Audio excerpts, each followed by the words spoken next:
మంగళం గురుదేవాయ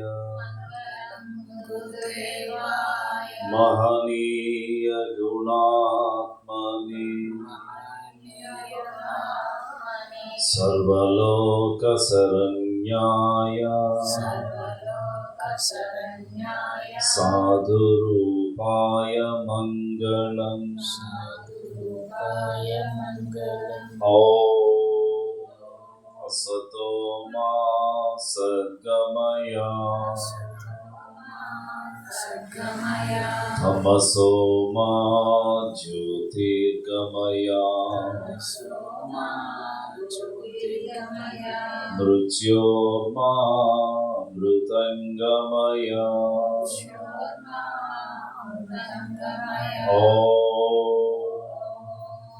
శాంతి శాంతి శాంతి. శాంతి శాంతి. बोल सद्गुरु माता सुदीक्षा सविंदर हरदेव जी महाराज की जय.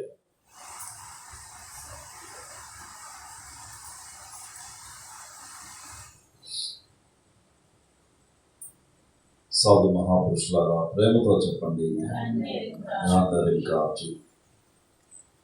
సాధు మహాపురుషులారా, వర్తమాన సద్గురు మాతా సుదీక్షమ్మ దివ్యమైనటువంటి కృపతో నేటి సాయం సంధ్యావేళ మనందరికీ కూడా ఈ యొక్క జ్ఞానయజ్ఞం ప్రార్థించింది అనలేని సౌభాగ్యం. మహాపురుషులారా, మన దయ వలన గురుదేవుని సత్సంగం కలకలాడుతూ ఉందా? గురుదేవుని దయ వలన మన అందరి ముఖార బిందములు కలకలాడుతూ ఉన్నాయా? సాధు మహాపురుషులారా, కాబట్టే దాసుడు పదే పదే గురువుకి కృతజ్ఞతను ప్రకటించుకుంటూ ఉంటాడు.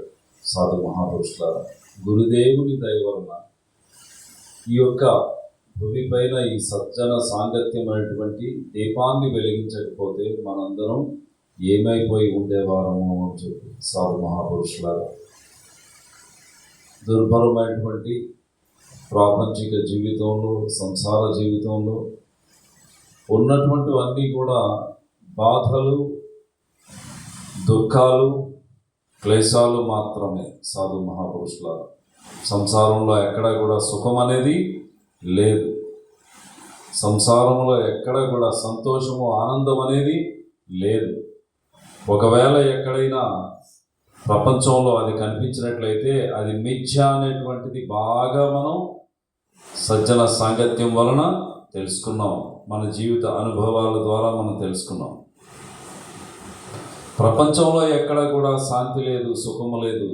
సాధు మహాపురుషులారా, ప్రపంచంలో ఉన్నదంతా దుఃఖమే, దుఃఖపూరితమైనటువంటి సంసారం. అర్జున, ఈ లోకము అశుభకరము సుమా అన్నాడు శ్రీకృష్ణ భగవానుడు. మరి లోకము ఎప్పుడు శుభకరంగా మారిపోతుంది?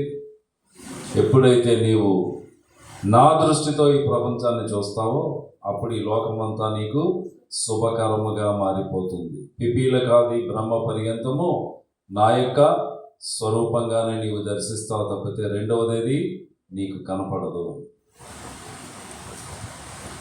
కాబట్టి దృష్టి జ్ఞానమయమైతే సృష్టి బ్రహ్మమయం అవుతుంది అన్నారు బాబా హరదేవ్ సింగ్ జీ మహారాజ్. అంతఃకరణ ఆత్మజ్ఞానంతో ఎప్పుడైతే వెలిగిపోతుందో మన అంతఃకరణ, మన దృష్టి, మన యొక్క సమస్తము కూడా పరమాత్మ ఈశ్వరుని యొక్క అనుభూతితో నిండిపోతుంది. మహాపురుషులారా, దేనికోసం మానవ జన్మ ప్రాప్తించిందో దాని యొక్క పరమార్థం ఏంటి అంటే కోటాను కోట్ల జన్మల యొక్క తిమిరాన్ని అంతమొందించుకోవడం. కోటాను కోట్ల జన్మల యొక్క తిమిరము అనగా చీకటిని, అజ్ఞానంధకారాన్ని తొలగించుకోవడానికే జీవునికి మానవ శరీరం, మానవ జీవితం ప్రాప్తించింది. అలాంటి మానవుడు ఈ మానవ జన్మని ప్రాప్తి చేసుకున్న తర్వాత ఏం చేస్తున్నాడండి? స్వార్థము, అహంకారము అనేటువంటి రెండు నేత్రాలతో ఈ ప్రపంచాన్ని చూడటం మొదలు పెడుతున్నాడు. స్వార్థము, అహంకారం. ఆదిమ మానవుడు మన పూర్వీకుడు. మన పూర్వీకులు ఎవరండి? శ్రీనుమూర్తులు. ఆదిమ మానవుడు. ఒంటి మీద బట్ట ఉండేది కాదు. సంచారులుగా ప్రపంచమంతా కూడా తిరుగుతూ ఉండేవారు సాధు మహాపురుషులారా. అలా సంచారులుగా ప్రపంచమంతా తిరుగుతూ ఎక్కడ ఆహారం దొరికితే సేకరణ ద్వారా, వేట ద్వారా వారు వృత్తి ప్రవృత్తులు అవే. వృత్తి ఏంటండి? వేట. ప్రవృత్తి సేకరణ. వృత్తి ఏంటండి? వేట. ప్రవృత్తి సేకరణ ఏంటండి? సేకరణ. సేకరణ అంటే సేకరించడం. మంచి నిండుగా పండినటువంటి వాక చెట్టు కనిపించింది అనుకోండి, మీకు ఏం చేస్తారు? అదే సేకరణ అంటే. అలా వెళ్తూ వెళ్తూ పొలం గట్ల మీద ఆగాకరకాయలు కనిపించాయి అనుకోండి, ఏం చేస్తారు? నేదొండకాయలు కనిపిస్తే, చేదు కాకరలు కనిపిస్తే అవన్నీ సేకరించుకొని ఇంటికి తెచ్చుకుంటాము. ఆ రోజుల్లో కూడా ఆది మానవుడు అదే ప్రవృత్తిగా పెట్టుకున్నాడు. వృత్తి ఏంటండి? వృత్తి వేట, ప్రవృత్తి సేకరణ. రెండే ఉండేవి వాళ్ళకి. హంటర్ అండ్ గ్యాదరర్ అనేవారు అన్నమాట ఆది మానవుడు. అలా చేసుకుంటూ వస్తూ వస్తూ ఎక్కడికి వచ్చాడు? సంచారి అయినటువంటి వాడు స్థిరమైన ఆవాసాలను ఏర్పరచుకున్నాడు. అవే చిన్న చిన్న గూడెములు ఎలా మారాయండి? పల్లెలుగా మారాయి. 4 ఇళ్ళు ఉంటే గూడెం అన్నారు, 40 ఇళ్ళు ఉంటే పల్లె అన్నారు సాధు మహాపురుషులారా. పల్లె వచ్చింది, వ్యవసాయం మొదలుపెట్టాడు, విత్తనం నాటడం నేర్చుకున్నాడు. ప్రకృతి మీద ప్రకృతి పురుషుడిగా బ్రతికినటువంటి మానవుడు ఎదగటం ప్రారంభించాడు.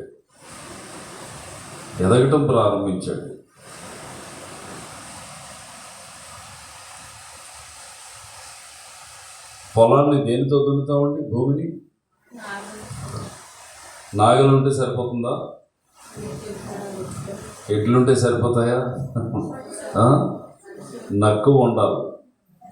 ఏంటి ఉండాలండి? నక్కు ఉండాలి. నక్కు ఇనుముతో, ఖనిజము, ఒక ఇనుముతో తయారు చేయబడినటువంటిది నక్కు. ఈ నక్కు నాగలికి షరాబు బిగిస్తాడు. నాగలిని ఎడ్లకు పోస్తాం మనం. రైతు నాగళ్ళ ద్వారా భూమిని దున్నుతాడు, అదును చదును చేస్తాడు. మరి ఆ రోజుల్లో నక్కు లేదు. నక్కు ఎందుకు లేదు? ఇనుము పరిచయం కాలేదు మనకి. ఇనుము అనేటువంటి ఖనిజం ఒకటి ఉంది అనే సంగతి కూడా మనకు తెలియలేదు. అలాగే మొట్టమొదటిసారిగా ఇనుము మానవునికి పరిచయం అయింది ఎక్కడో తెలుసండి?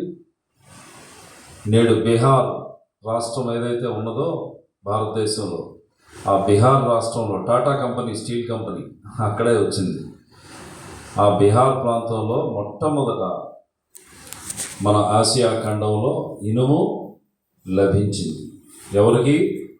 ఆదిమ మానవుడికి. ఇనుము అనే ఖనిజం అతనికి పరిచయం అయింది, దొరికింది. దాన్నే ఐరన్ ఏజ్ అంటారు. ఏ యుగం అంటది? ఐరన్ ఏజ్ అంటే ఇనుము పరిచయమైనటువంటి యుగం. మరి ఐరన్ ఏజ్ అని మనం చెప్తూ ఉన్నాం. ఇనుము లేనటువంటి సమయంలో ఏ ఏజ్ అది? స్టోన్ ఏజ్, రాతి యుగం. బోధపడిందండి. రాతినే, నల్లరాతిని సూదిగా చెక్కి దాన్ని ఆ నక్కుగా నాగలికి బిగించి దున్నేవాడు. మనుషులే లాగేవారు సాధు మహాపురుషుల. అలా అదును చదును చేసి ప్రారంభించాడు. రాతి యుగం, రాతి పనిముట్లే వాడాడు. దేనికైనా రాతి పని ఉంటుంది. రాతిని బ్లేడ్లుగా షార్ప్గా చేసుకొని అనేక రకాల రాళ్ళు ఉన్నాయి, వాటిని ఉపయోగించేవాడు. వాటి ద్వారానే బ్రతికాడు. ప్రకృతి ఎక్కడ కూడా పాడవలేదు, నగరాలు రాలేదు, పల్లెలు దివ్యంగా శోభిల్లుతూ ఉన్నాయి, మంగళదాయకంగా వెలిగిపోతూ ఉన్నాయి పల్లెలు. ఈలోగా రాగి పరిచయం అయింది. ఏంటండి? రాగి, కాపరైజ్ అన్నారు దాన్ని. ఏ యుగం అండి? రాగి యుగం. రాగి పరిచయం అయింది. రాగి పరిచయం అయినా కూడా ప్రకృతి ఎక్కడా కూడా నష్టపోలేదు. ఎందుకంటే రాగికి అంత శక్తి ఉండదు.